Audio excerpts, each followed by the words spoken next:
கையில் வைத்து காத்திருந்தால் காலடியில் காத்திருக்கும் நன்றி மிக்க நாய்கள் உள்ள நாடு.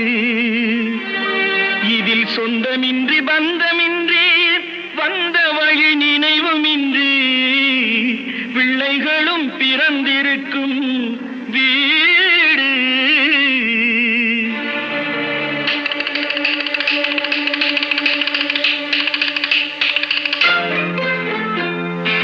ராம நாடகத்தில் 3 தம்பிகளின் உள்ளம் கண்டேனே, நல்ல பாரதத்தில் 4 தம்பிகளை நானும் கண்டேனே.